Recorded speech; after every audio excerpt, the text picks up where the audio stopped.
Hey everyone, so today we're going to be going over how to do a custom measurement using the CCMI Mark III. So you see I have my patient standing here. Before we get started, just make sure that your patient is wearing athletic shorts or something that can expose the knee to get the measurement device directly onto the skin itself. If that's not an option, leggings or spandex, something that's tight, skin tight material also works as well. If you do have a patient with some more soft tissue anatomy, it may be a better idea to have them wearing some sort of sleeve or tight pants in order to kind of compress some of that tissue, and it'll help with the brace fitting as well once they get the brace. Just make sure you're staying consistent if they're measured in that type of environment, that they're wearing the brace with those types of leggings or pants as well. So now that we have our patient set up, you want to make sure they're standing about feet shoulder width apart, facing forward. You want to make sure that they're looking directly ahead the whole time while you're doing the measurement and not bending over to watch what you are doing, because that may cause an increase in the joint angle of the knee and throw off your measurement slightly. So feet shoulder width apart, standing facing straight forward throughout the duration of the measurement. We have our CCMI right here, so we'll go ahead and open it up by pulling the tab open and sliding the arms into place until they lock. You see we're going to be measuring the right leg, which is visible on the CCMI right here. In order to line it up, what we're going to do is pull apart the CCMI and put it onto the knee. What we're looking for in order to line it up is finding the top crest of the patella. So on my patient, that is going to be right here. I like to use my thumb as a landmark to find that top crest of the patella, and then I will line up the CCMI directly on top of my thumb. So we're going to go ahead and bring it down just slightly, double check. You can see it rests nice and parallel with the ground, so we're in the right spot vertically on the leg. Next, we just want to make sure that the condyle pads are located down the midline of the leg, so they're nice and smooth on the sides of the leg, not too far back, not too far forward. So we're lined up in the correct spot now.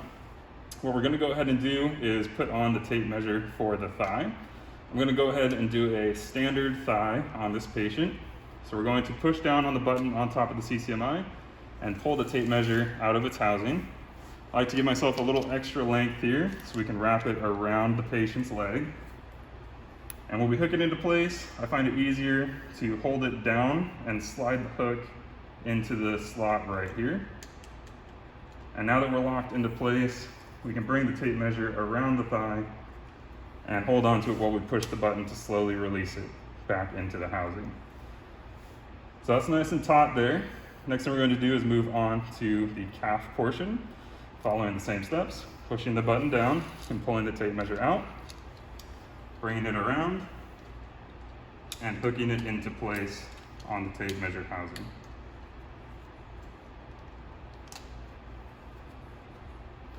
We want to make sure that the tape measures are also following parallel to the ground. You don't want them to be twisted or turned in any direction. Make sure they're nice and flat across the leg. Now that we have the tape measures in place, we'll just double check and make sure our CCMI is still located properly. So it's still at the top crest of the patella, and the condyles are following down the midline on the sides of the leg. First thing we're going to do is take our thigh measurement. So you can see it's nice and taut across the thigh here.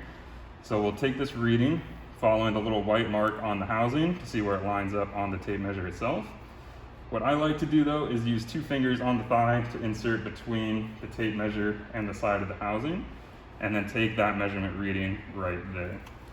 This gives a little bit room for error when measuring on the thigh cuff and allows the cuff to be a little bit larger for muscular expansion and contraction in the thigh. So again, 2 fingers in, flush against the thigh, and you will take that reading on the side. Next thing is we will take our measurement for the calf. I chose a short calf on this patient. What you want to do is where you take your measurement is going to be where the the calf cuff is going to rest on the leg. You want your calf cuff to be right about the center of the calf muscle, so right about the muscle belly, which will allow for the anti-migration band on the brace to sit right above the head of the calf and be able to suspend on the leg. So now that we know we're in the right spot, short calf is going to be our preferred measurement. You also use the short calf for patients who are going to be using the brace for motocross, as well as skiing. That way the calf will clear their boots while they're doing activity. So we'll come down to the calf measurement. Again, double check, make sure it's nice and taut on the leg. For the calf, I like to use one finger to insert between the tape measure and the leg. And then with that one finger inserted, we will take the measurement listed right here. So now that we have both measurements for the thigh and the calf, we're going to move on to do the knee width.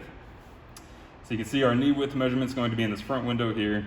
What we're going to do is use this plunger to push in until these triangles align, and that will be our knee width measurement. What I like to do is just reset the CCMI before I take this measurement to make sure it's nice and taut on the leg. I'll stabilize on the opposing side bar, and then again push the plunger in until the triangles meet.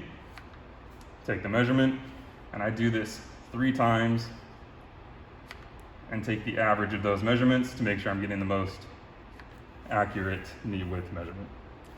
So now that our knee width is done, we're going to go ahead and move over to the lateral offset. By taking this measurement, we are going to get the angle at which the brace contours to the outside of the leg. In order to get the most accurate measurement here, what I like to do is push the tape measurement housings flush against the side of the leg. So you can see now that we're flush, we have the correct angle, and this string that comes down between the two will line up and give you your lateral offset measurement here. So while I'm pushing both of these housings onto the side of the leg, I will use one finger to flick this string a few times to make sure it's moving freely and it's not stuck. And then once it falls into position, I will take the measurement listed on the side right here. Now that we have all of our measurements, we can go ahead and remove the CCMI. So we will start at the top and pull the tape measure off, release it from the hook in the back, and then just make sure you hold on to the tape measure while you release it back in to avoid snapping off your end clip. Same thing on the calf. Go ahead and slide it back in, and then we will open up the CCMI and remove it from the leg. At this point, you can pack it up and you are done with your measurements.